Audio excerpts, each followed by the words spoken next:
Tinisha ready হয়ে গেছে, এখন আমরাও সবাই রেডি হয়েছি, শাড়ি পরেছি সবাই।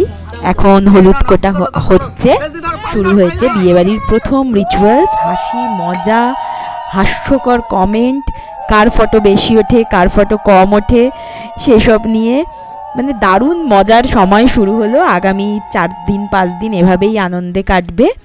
একসাথে সবার খাওয়া দাওয়া, হই হুল্লোড়, রাত জেগে গল্প। বিয়েবাড়ি মানে একেবারে যেমন হয় আর কি। এখন এই ধান আর হলুদ কোটা হচ্ছে, কালকের রিচুয়ালসে গায়ে হলুদে আর বৃদ্ধির কাজে এগুলো লাগবে। জেঠির আর কাকির কথাবার্তা শুনলে এত আনন্দ হয়, এত মজার। বিয়েবাড়িতে এরকম মানুষ না থাকলে না আনন্দই যেন হয় না। কার ফটো কম আর কার ফটো বেশি তাই নিয়ে।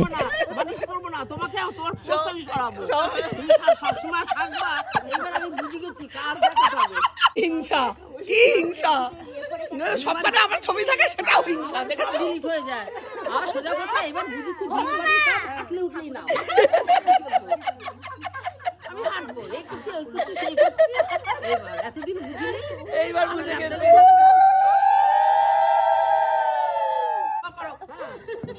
না না ও হাত ছাড়ো ছাড়ো ছাড়ো, আমরা তো দূর থেকে কষ্ট। এই মানো মানো মানো মানো মানো, এবার সোনাকে দেবো। তা ঘুরি ঘুরি বাবা এটা দেখালো গ্রাউন্ড হয়ে গেছে হলুদ কোটা। এখন একটু সিঁদুর মাখামাখি, মিষ্টি খাওয়া, এই আর কি। পিছনেই যে দেখতে পাচ্ছেন এটাই আমাদের ঠাকুর ঘর।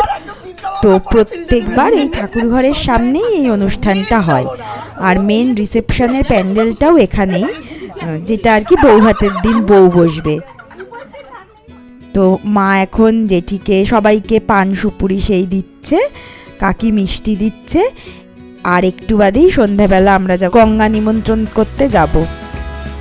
মারা 3 জন, মা জেঠি কাকি, এই যে পম্পম রানী মেহেন্দি পড়েছে আমার দাদার মেয়ে।